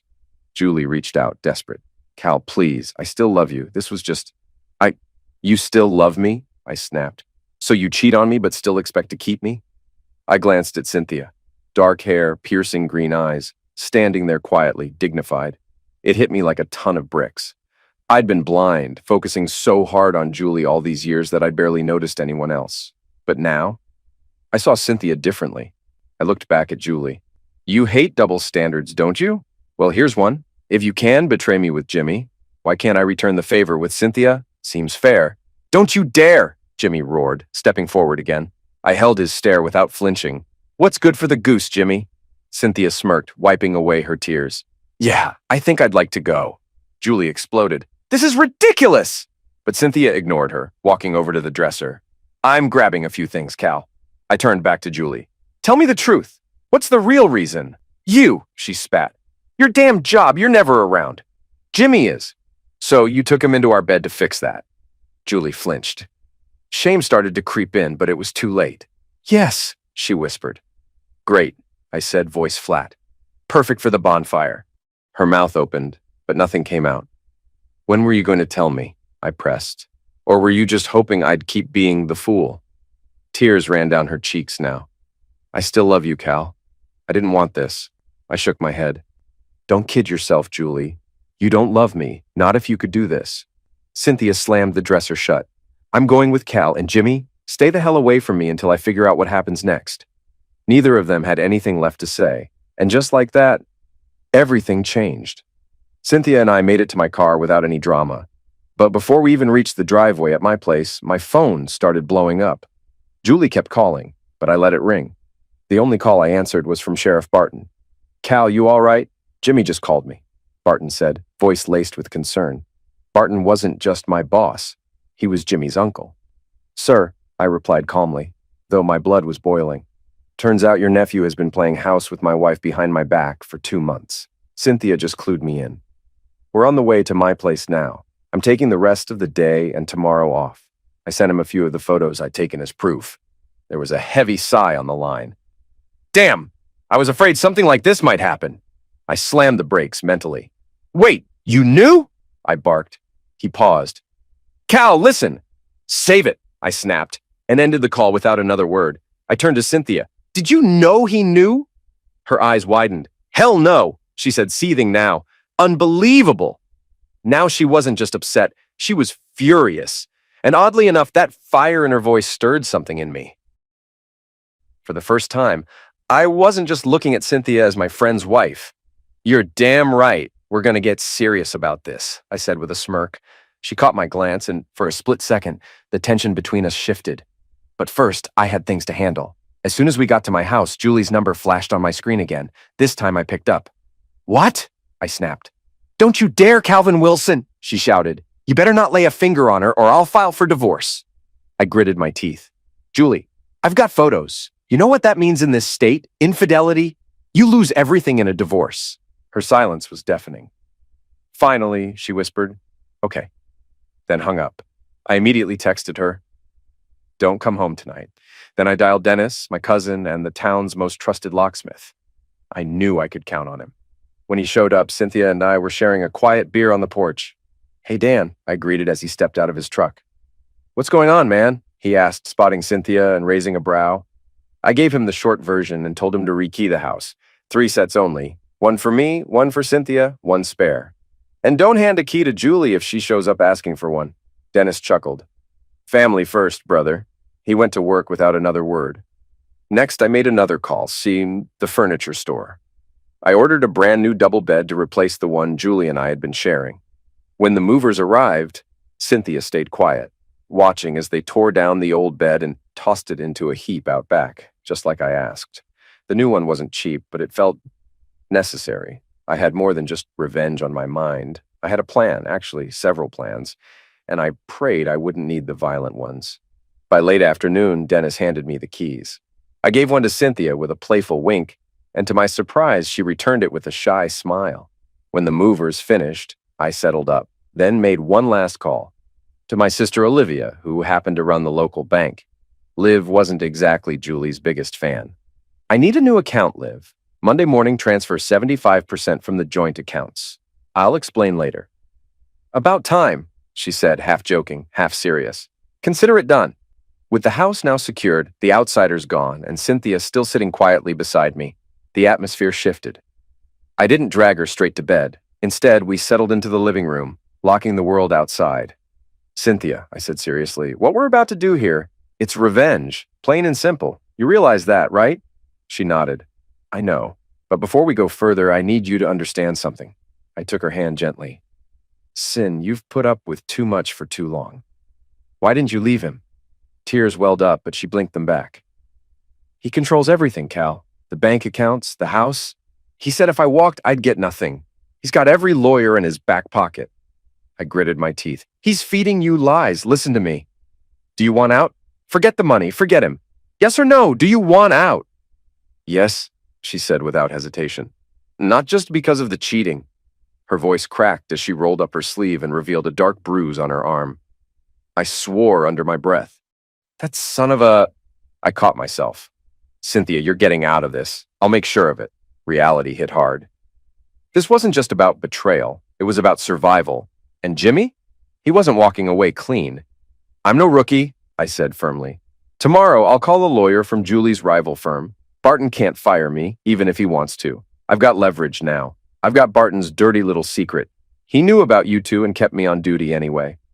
Cynthia wiped her tears, eyes glistening with something I hadn't seen all day. Hope. Cal, she whispered. Would you really help me, even after all this? Absolutely, I said without hesitation. You had no idea I didn't know. You were dragged into this mess too. But now that we both know, we're going to handle it. Together. I leaned back. And I like you, Cynthia. I've liked you for years, if I'm honest. You've been one of the few people who's never let me down. Her blush deepened. Cal, you've always been good to me. Even when I felt trapped, I nodded. Starting tomorrow, you're going to get free of him. With the photos I have, the bruises you're carrying, and the sheriff's complicity, you'll have a case strong enough to bring the whole damn courthouse to its knees. For the first time all day, she smiled genuinely. You really think we can do this? I grinned. Oh, we're past con. It's happening. She laughed softly. Guess I'm about to get my revenge. The real kind. Not just the petty kind. No, this wasn't just payback anymore. This was about taking back control. And for the first time, I saw Cynthia in a light I hadn't before. Strong, determined, and absolutely worth fighting for. Just as we were settling in, my phone buzzed. I had already switched it to vibrate so it didn't disturb the silence. One glance, and of course, it was Julie. I chuckled bitterly and picked up. What now, Julie? I asked, not hiding my irritation. Cal, we can still fix this. Please, let's talk, she whined. That whiny tone had always grated on me, but now it felt unbearable. Oh yeah? Does fixing this include you quitting the cheating? I shot back. There was a pause. I didn't even wait. I ended the call and powered the phone off before she could try again. What did she say? Cynthia asked, watching me carefully. I shrugged. She said enough, Cynthia sighed. We need to figure out what's next. I can't go back to Jimmy. Not after this. Truth is, I haven't been happy with him for a long time. This just made me realize how done I am. As the anger from earlier simmered, it shifted into something sharper. Barton, that bastard, had manipulated this entire situation. He knew about Jimmy and Julie, yet he kept me busy and out of the way. And Julie, she could have shut this down at any point. She chose not to. We'd both been betrayed, but somehow I still ended up the bigger fool. I shared my thoughts with Cynthia, and guilt flickered across her face. I'm sorry, Cal, she whispered, gently brushing her fingers across my cheek. But tell me something. When Julie said I was okay with all this, how exactly did she put it? I needed to know what kind of lie Julie had spun. She told me you and I felt the same, Cynthia said. That even if we didn't like it, we both accepted it because you understood she had needs. My blood boiled, but I forced myself to stay calm. I'll handle this, I said. Time to put my detective badge to good use. I laid out a rough plan. Cynthia listened intently, then gave me a half laugh, half sigh. "You're a devious son of a tool," she said with a mischievous spark. "But I love you anyway. And you, Cynthia Green, are every bit the goddess I've always suspected you were," I said without hesitation. "And I love you too." We spent the rest of the day together. After freshening up, we ended up in the kitchen where Cynthia made dinner. Pork chops with roasted vegetables, all seasoned better than any meal I could remember. I complimented her cooking, honestly surprised. I even joked that she put Julie's kitchen skills to shame. Later that evening, we sat at the table, mapping out our next moves. The more we talked, the more I realized something strange. I didn't hate Julie. I resented her, sure, but somehow the anger felt duller now. Maybe because, in the mess of it all, she had unknowingly pushed Cynthia and me together. But then, like clockwork, the image of Julie and Jimmy flashed back in my mind, and the anger returned, sharp as ever. I swore she wouldn't get a damn thing from me beyond what the court ordered after those photos hit the courtroom. That night, Cynthia and I fell asleep, tangled in each other's arms. Julie always hated cuddling, but Cynthia? She fit perfectly beside me. Like that's where she was always meant to be. If there was any silver lining, it was that neither of us had children to complicate the fallout. Julie always claimed we weren't ready, wanting to save more before trying for a baby. Cynthia, on the other hand, had no interest in having kids with Jimmy, and after the last 2 months, she was grateful for it. Cynthia worked as a real estate agent, and with the market booming, she was doing well. The trick now was figuring out how to access her share of their joint accounts. I wanted Liv, my sister, to help, but I didn't want her dragged too deep into this if it backfired. Thankfully, Cynthia had all her pay stubs and transaction records, enough to build a case for her share. With our plans shaping up, we hit the road early the next morning and headed straight to see Phil, my brother-in-law, Liv's husband, and one hell of a lawyer. He agreed to take both of our divorce cases practically for free. In truth, he was thrilled. Jimmy had once made a pass at Liv, and Phil had never forgotten it. Phil drafted the papers immediately. I handed over the photos and outlined everything Cynthia and I knew. The timestamps and Jimmy's own admissions would be enough to give us leverage. Phil promised to prepare everything for service by the next day, and even dig up more dirt on Jimmy and Julie while he was at it. By Tuesday, Cynthia and I were standing inside Sheriff Barton's office. "Morning, Bart," I greeted, calm as could be, Cynthia right behind me. He looked up, clueless at first. I slid my phone across his desk with the photos queued up. "Give it a second," I said. "It'll make sense." I turned to Cynthia. "Show him." Without flinching, Cynthia pulled back her sleeve, revealing the bruise on her arm. "Jimmy does this," she said flatly. "It's a regular thing, but this time I'm pressing charges." Barton shifted uncomfortably. "Maybe you banged into a—" "Enough," I cut him off sharply. "You're going to arrest Jimmy. Today. Then you're going to march yourself over to the DA's office and file the charges properly. Otherwise, those photos? They'll be on every bulletin board in City Hall and all over the internet before sundown." Barton knew I wasn't bluffing. I leaned in. "And before we're done, you're going to tell me exactly how deep you are in this. If you don't, I'll make sure your name gets tied to this whole dirty mess. No more hiding behind badges and bloodlines." He paled. I could see it. The weight of this was finally sinking in, and I wasn't backing down. Sheriff Barton was visibly restless. I noticed the tension the second I stepped in. Quietly, I activated the recorder hidden in my pocket, just in time for him to start pouring it all out. He admitted that he had royally screwed up. The whole thing, according to him, was a mistake he deeply regretted. Barton explained how Jimmy, Fred, and even the mayor pressured him into keeping me conveniently out of the way. Jimmy had convinced him that he and Julie were in love, but they didn't want to break up the marriage. Instead, they just wanted me to stay distracted enough to let them sneak around. Barton, claiming he trusted that Jimmy and Julie had worked it out with me, had gone along with it. What hit hardest wasn't even that they lied. It was that Barton, someone I considered close, went along willingly. He swore that Cynthia knew, so he simply assumed I knew too. His voice cracked with regret, but it was too late for regrets. "I always thought you were family, Bart," I said coldly. "Guess I got that wrong." The more I listened, the clearer it became. This wasn't just about betrayal anymore. It was about setting things right. When I pressed him about who else was involved, Barton panicked for a second. He knew there was no point in lying. "Jimmy, Fred, and a couple more on Jimmy's side," he finally admitted. "That told me everything. The whole rotten inner circle was in on it." I didn't flinch. "Mayor Green knew," I said. Judge Green too, right? Barton, cornered, gave a slow nod. I already knew what to do with this information. Their wives were going to find out. Janet Green had been a friend of my parents for years. She deserved the truth. And even though Judge Green's wife had never been my favorite person, she didn't deserve to be left in the dark either. Before I could even process my next move, my phone buzzed. Julie. Of course, I picked up calmly. Detective Wilson. Julie sounded sweet, almost casual, asking if I was still at work.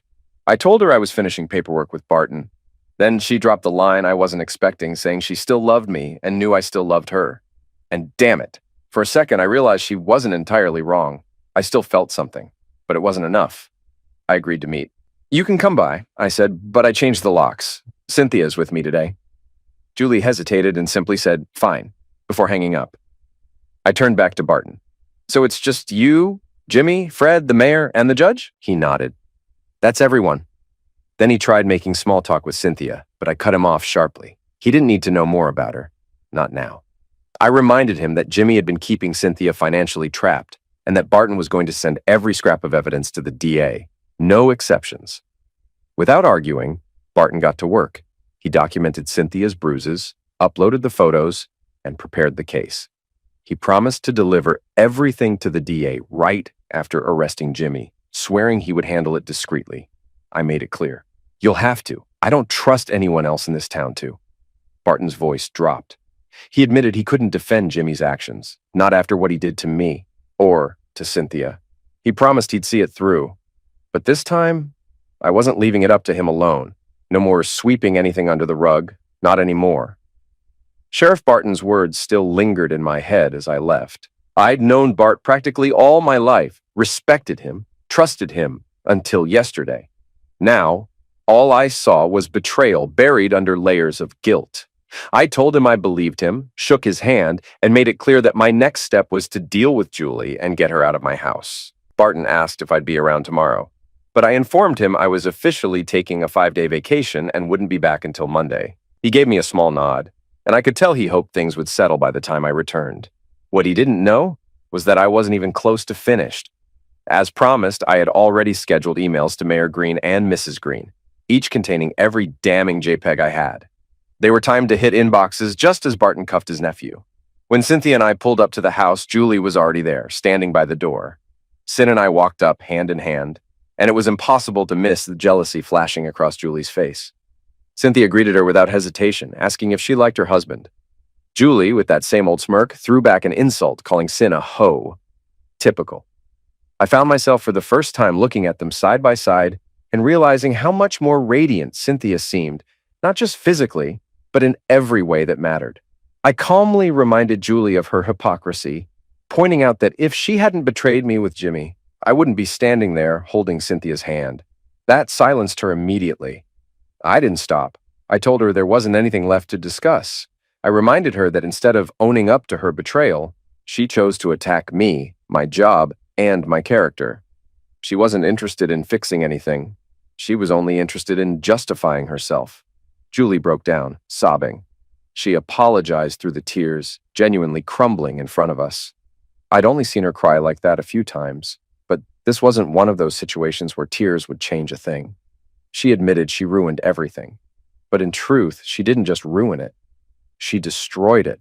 I calmly informed her that Jimmy hadn't only betrayed me, but that he'd been beating Cynthia too.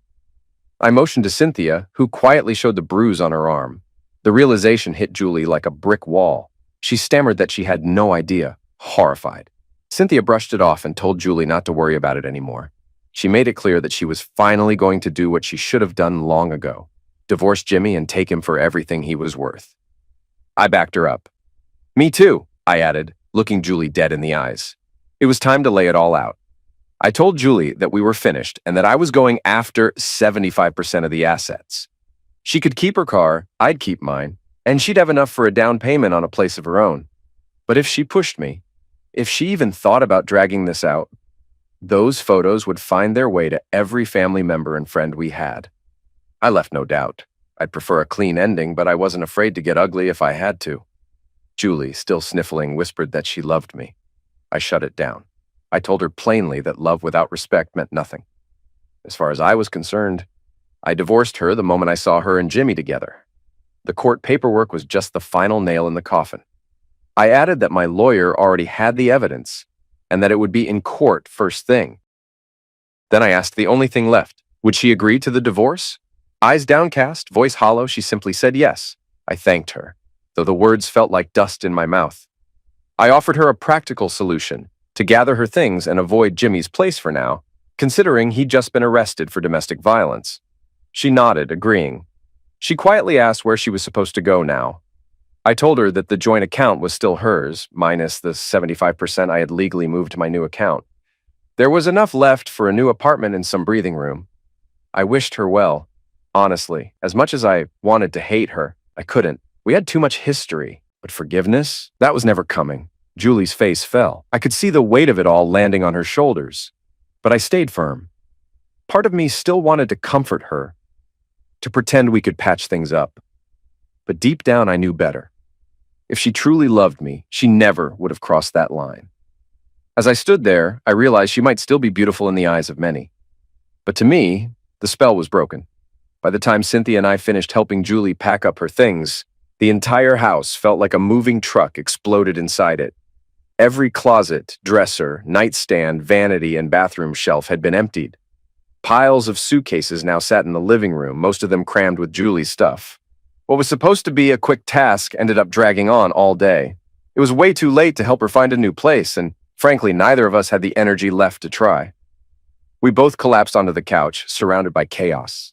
Cynthia handed me and Julie each a beer before settling on my lap, and without meaning to, I let out a small chuckle. I didn't realize you had so much stuff, Jules, I said, half laughing. Julie just shrugged with a distant look. There was no anger in her expression, just sadness, the realization of everything she was leaving behind. She mentioned that she had been living here for over a decade and never threw anything away unless it was absolutely useless. I already knew that about her, but hearing it now felt different, sadder. I decided to offer her at least one mercy. Julie, you can crash in the guest room tonight. Just pack the car tomorrow and deal with the rest then. Cynthia leaned in and whispered if that was really a good idea, but I shrugged. I didn't hate Julie. I couldn't, even if I wanted to. I didn't love her anymore, but I still cared. Or at least cared enough to give her one final night under the roof that used to be ours. Julie, trying to hold herself together, quietly accepted. She even asked if we could just sign the divorce papers tomorrow at the lawyer's office instead of dragging this out. I hesitated. Part of me wanted to make her sweat, to really feel what she did to me. But when I looked at her, at the shell of the woman I used to love, I realized she was already drowning. I asked Cynthia for her opinion. Without hesitation, she said Julie had suffered enough and that it would probably work out fine. I agreed. All right, tomorrow we go to Phil's office. You'll sign and we'll ask the judge to finalize it. At least there would be no counseling, no custody battles, just signatures and a clean break. Julie gave a weak, relieved smile. She knew I could have made it worse. Truthfully, the worst was still to come, and not from me. She glanced around the room. I see you've already replaced the bed, I grinned. Yeah, figured it was time for an upgrade. Although if I'd known Cynthia likes to cuddle, I might have picked something smaller. Julie visibly flinched. She wasn't used to me playing the sharp edge so directly. Her voice wavered. I guess I wasn't such a good wife, was I? I didn't sugarcoat it. You were, until you picked Jimmy Green of all people. You knew exactly how I felt about him. And now, the clock's ticking. When this divorce is done, I suggest you leave town. Fast. Fear flickered across her face. What are you saying, Cal? I'm saying there's a storm coming, Julie. When a mayor lets his own son wreck another man's home and turns a blind eye, people notice. Consequences are coming, and maybe not illegal ones, but consequences nonetheless.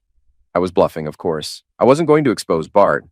He still had a soul, and that counted for something. But I needed Julie to believe it. I laid it on thick, explaining how the mayor had conveniently scheduled me for Friday nights and busy Sundays, knowing full well that Jimmy was exploiting those gaps. Julie's eyes widened, and reality hit her like a freight train. Jimmy used his own father to set us both up, she muttered. It all started to click for her. Jimmy didn't just inherit the role of town's biggest jerk. He learned it from the best. The mayor himself. Before things could spiral further, I called Phil. I told him there was a change of plans. Julie would be coming by tomorrow to sign the papers. Phil agreed, but but he warned me to make sure Julie brought her own lawyer to avoid complications. I relayed the message to her. She nodded quietly, showing no signs of protest. After finishing our beers, Cynthia and I retreated to the bedroom while Julie took the guest room. As Cynthia shut the door behind us, a strange calm settled over me.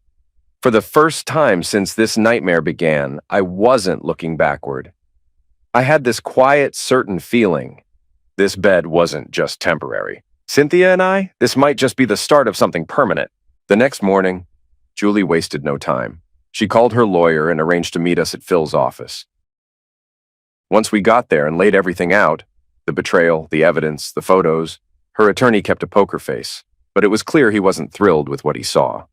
After going through the documents, he slid them back to Julie and simply said, "This is the best you're gonna get, Jules. Take it and walk away." And to her credit, she did. 30 days later, after the mandatory waiting period, the divorce was official. But ending things with Julie wasn't the real fight. The real battle was just getting started. And it wasn't about broken vows, it was about power. Jimmy Green, his father the mayor, and Barton were all tangled up in it, hiding behind City Hall. Fortunately, I had a secret tool. Janet Green, the mayor's wife and Jimmy's mother, responded to the letter I had sent, the one packed with undeniable proof. Alice Green, the judge's wife, stayed quiet, and I figured she was probably cooking up her own version of justice behind the scenes. In court, Judge Reinhold reviewed the evidence. Jimmy's skeletons finally tumbled out of the closet, including a hidden arrest record, freshly discovered thanks to Janet herself. He was slapped with house arrest without bail. He avoided jail time, but house arrest and public shame were enough for now. Phil, now representing Cynthia in her divorce, went directly after Jimmy's trust fund. Jimmy, like the fool he was, tried to resist the divorce, giving Phil every excuse to bring out the big tools. By the time Jimmy pled guilty to lesser charges, he was still stuck under house arrest and watching his finances slowly drain. Not perfect, but satisfying. Cynthia was living with me full-time now, and while I was at the station finishing paperwork, she called to let me know Janet Green was sitting in our living room. I told Barton, and he just gave me a knowing nod. No surprise there. When I got home, I found Cynthia and Janet calmly sipping coffee like it was any other Tuesday. Janet greeted me with a half smile and thanked me for the letter. "If I had known my son and husband were up to this, I would have shut it down myself," she said, her voice steady. I reassured her that very few people actually knew what had been going on. Blaming herself wouldn't do any good, but Janet's demeanor hardened. She confessed that not only did her husband and brother-in-law know, but so did Barton. Jimmy, her own son, had gone too far this time, seducing another man's wife and manipulating half the town into covering for him. She swore she'd do whatever it took to help me and Cynthia. Cynthia gave her a heartfelt hug, grateful for the unexpected ally. Janet then asked if Phil might be willing to handle her own divorce. I said I was sure Phil could be convinced. Janet, with a soft chuckle, insisted I call her by her first name now. She didn't blink when I hinted that Cynthia and I were more than just roommates. In fact, she told us straight, after what Jimmy and Julie did to us, we deserved some happiness. Sure, I could have gone for a lawsuit against Jimmy, his father, and even Barton. Alienation of affection. Maybe even conspiracy. But most of the time, those cases were a waste of time. I had other plans. Far worse for Jimmy and his dear dad. After piecing everything together, the picture became clear. Mayor Green wasn't just passively involved, he was the architect. The man used his power to assign me to night shifts and weekend calls, leaving Julie wide open for Jimmy. I considered adding bribery and conspiracy charges to the list, but the judge, while morally weak, hadn't technically committed a crime beyond silence. Julie, for her part, left town soon after the divorce was finalized. I heard her boss pulled some strings to get her a job in another city. Smart move, considering the storm that was about to hit. Barton, to his credit, cooperated fully. He even apologized to my sister, admitting that the mayor had threatened his job if he didn't play along. For all his flaws, Barton was still a solid sheriff, unlike whatever clown the mayor would have installed in his place. Not long after, Barton and Janet joined Cynthia and me for dinner, over fried chicken, courtesy of Cynthia, who somehow managed to be both an incredible cook and the best partner I'd ever had. We talked about what came next. Bart still had that old guilt in his eyes, but he listened carefully as I laid out the plan. The deadline was moving up. We were going to hit Mayor Green hard, legally and publicly. Before the night ended, I called Phil to get a status update. His private investigator had dug up plenty of dirt, enough to finally bring down the so-called honorable mayor and his golden boy son. Janet, for the first time, looked at peace. For years, she had blamed herself for how Jimmy turned out. But after we reassured her that Jimmy was his father's creation, not hers, she finally let herself believe it. She even opened up about how her husband had changed, morphing from a kind-hearted man into a ruthless manipulator. She wasn't the only one who'd see him for who he really was. Pretty soon, the entire town would. They say power corrupts, but watching Mayor Green work, I knew that absolute power doesn't just corrupt. It rots from the inside out. For him, control wasn't about politics. It was about owning people. Using Jimmy as a puppet, he proved that even marriage vows were no obstacle to his schemes.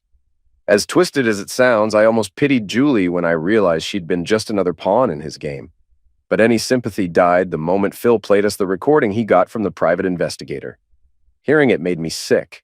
The conversation wasn't subtle. The mayor coldly ordered Jimmy to just give Cynthia what she wanted and run her out of town. Jimmy pushed back, insisting Cynthia was his to do with as he pleased. Green, unfazed, told him to lay low and promised he'd handle me personally, firing me if necessary and dragging Cynthia down with me. The worst part? He openly admitted to manipulating Barton to keep me out of the picture while Jimmy preyed on Julie. Jimmy, blind with entitlement, even accused his father of failing to correct Cynthia earlier, blaming him for letting her slip away. Phil stopped the tape. "That's collusion," Bart said, breaking the silence. Phil simply nodded. Then Bart turned to me. "Care to do the honors, son?" I grinned and checked my Colt. "With pleasure." Turning to Cynthia, I softened. "You stay here with Phil. Bart and I are about to put down some rabid dogs." Cynthia gripped me tight, kissing me like it might be the last time. "Be careful. I love you." "I love you too," I whispered back. Without wasting a second, Bart and I climbed into his cruiser, lights and sirens blaring as we sped towards the Green estate. On the way, he secured an arrest warrant from Judge Reinhold thanks to the taped confession. When we arrived, we cut the sirens and rolled up quietly. Inside, the mayor and Jimmy were finishing dinner, completely unaware. Bart kicked in the door like the old-school sheriff he was, tool raised. The mayor stood up, stunned. "What the hell is this?" Jimmy's face drained of color as soon as he saw Bart's .44 and my .357 aimed directly at them. I kept Jimmy locked down while Bart advanced on the mayor. "Frederick Green, you and your son are under arrest for conspiracy to commit murder," Bart announced, giving them their rights word for word before snapping the cuffs on tight. Once they were secured in Bart's charger, we headed back to the station. Jimmy, for once, kept his mouth shut. Fred was processed and locked up without incident. Jimmy, though, was saved for me. Inside the interrogation room, Cynthia sat silently beside me as I spread the paperwork on the table. I hit play on the tape. Jimmy's own voice confessing to the scheme, dripping with arrogance. As it played, he went pale. All the bravado drained right out of him. This isn't admissible," he stammered weakly. "Doesn't matter," I shrugged. "See, we don't even need court. We just need Homeland Security to hear it and think you're planning an execution. Pretty sure they'll be interested." I was bluffing hard, but Jimmy wasn't sharp enough to call it. He slumped in his chair, defeated. "What do you want me to do?" I didn't hold back. I laid it out clean. Once his lawyer arrived, he'd sign over everything to Cynthia. Assets, property, everything. After that, it would all go to the judge. He'd serve time, and when, or if, he got out, he'd start over with nothing. Jimmy just nodded, too broken to argue. Watching him crack was the most satisfying thing I'd felt in a long time. The self-proclaimed golden boy of our town had finally fallen. I leaned forward. "You know, Jimmy, if you hadn't decided to screw my wife, none of this would have happened." He broke. He actually cried. I'd never seen Jimmy Green cry. Not in high school, not when his football career ended. Not even when he got arrested. But now? He was sobbing like a child. I glanced at Cynthia, who looked just as stunned as I did. Then Cynthia, cold and sharp, cut through the silence. "Shut up, Jimmy. You and your father planned to kill me. You're not sorry. You're just sorry you got caught." The words hit him harder than a punch. Jimmy's eyes glassed over, staring at the wall like the weight of it all had finally crushed him. And honestly, it was about damn time. It didn't take long for Jimmy's lawyer to show up, and the second I played him the recording, He closed his eyes and sighed like a man who knew the inevitable had just landed on his desk. When I laid out my plan, spreading the tape to every local news outlet and even the major national stations, he quickly snapped Jimmy out of his dazed stupor. Within minutes, Jimmy signed the divorce papers without further resistance. Fred Green wasn't much different. Once his lawyer arrived and saw the same mountain of evidence, Fred signed as well. No arguments, no tantrums. And since we never promised to withhold anything, we hadn't written a single word about bargaining, we followed through on our original plan. The tapes were sent out far and wide. Local news, the big three national networks, Fox News, and even the state attorney general's office. It was like dropping a bomb in the middle of our little town. Within days, reporters swarmed the streets, satellite vans clogged the roads, and every cafe and motel in town was packed with journalists, state investigators, and feds. The town's bank account had never looked better thanks to the unexpected tourism. Everyone made a buck except Jimmy and Fred. The federal agents went deep. They unearthed all kinds of skeletons in Fred's closet. Questionable tax returns, money trails that didn't add up, and shady contracts tied to Jimmy's city hall dealings. By the time the dust settled, Bart managed to walk away clean. Jimmy and Fred tried to pin the worst of it on him, but the evidence didn't stick. He might have turned a blind eye once, but he hadn't committed any crimes. Julie wasn't so lucky. She got subpoenaed and dragged into court as a witness. The media vultures tore her apart at first, but I made sure the real story got out. I painted her, honestly, as a victim who'd been manipulated by the Green family just like everyone else. I was asked in one interview if I would have ever taken her back.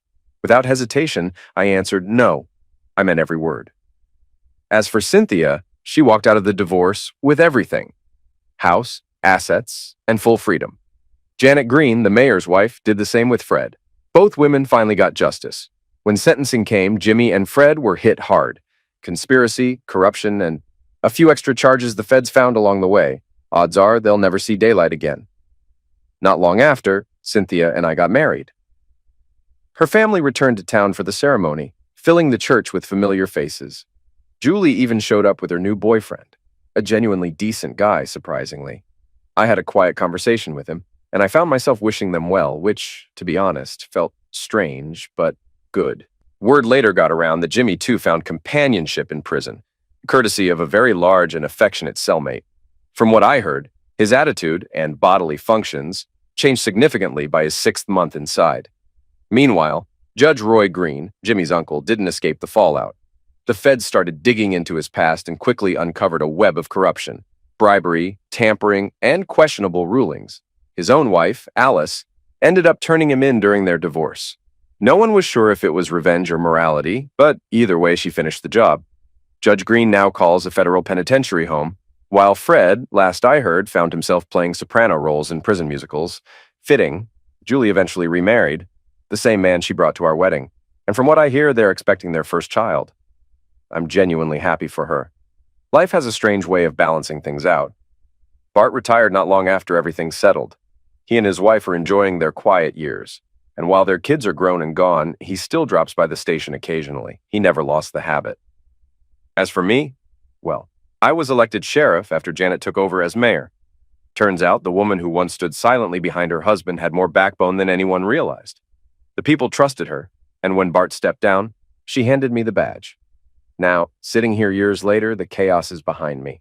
I've got my young son in my arms while a very pregnant Cynthia feeds our little girl at the kitchen table. Life is peaceful. We turned the old guest room into a nursery, and our daughter already has her own room down the hall. 4 bedrooms, 1 busy household, and Cynthia's already put her foot down. This will be our last baby. She jokes that the factory is closing, but the playground stays open. I couldn't be happier. I love my wife. I love this life. And if there's one thing I've learned is that sometimes after the storm, you really do find the calm. I still find myself waking up some mornings thinking I'm back in that old life. Badge on the nightstand, Julie asleep beside me, the weight of silent resentments filling the room. But then I roll over and there's Cynthia, hair messy, breathing soft, a little drool on the pillow. And I remember that life is long gone. And thank God for that. The town changed too. Scars heal, but they don't disappear. You can still hear whispers about the Green scandal at Tilly's Diner, or when the old-timers gather outside the hardware store. Some folks say I got lucky, that I somehow came out on top of all the mess. Others think I planned it all from the start. Truth is, I didn't plan a damn thing. I just got tired of watching people get away with it. Cynthia? She's a force of nature. She didn't just survive Jimmy, she rebuilt herself. She runs her own real estate firm now, took back control of her life piece by piece. Watching her grow into someone even stronger than she already was, that's been the real reward. As for me, I never asked to be sheriff, but the badge fits different now. It's not about power anymore. It's about keeping this town honest, even when it doesn't want to be. Janet, now mayor, keeps me on my toes. The two of us still meet every Thursday for coffee, swapping rumors, checking each other's blind spots. She always says the real reason she trusts me isn't because I exposed her husband and son. It's because I never gave up on Cynthia, even when I could have just walked away. Julie's name barely comes up these days. Last I heard, she and her new husband moved further south after their baby was born. Do I hate her? No, not anymore. I think part of me will always care, if only because of who we used to be. But I don't miss her. Not really. I miss the idea of her, the version of Julie that only ever existed in my head. Turns out she was never really that person. Life didn't just give me a second chance. It handed me the right one. And when I come home now, badge hung up by the door, boots kicked off, two kids screaming and Cynthia giving me that tired, knowing look, I realize I wouldn't trade this chaos for anything. Not for the smooth, quiet, picture-perfect marriage I thought I had. Not for a second. They say storms pass, but sometimes, when you're lucky, they also clear the air.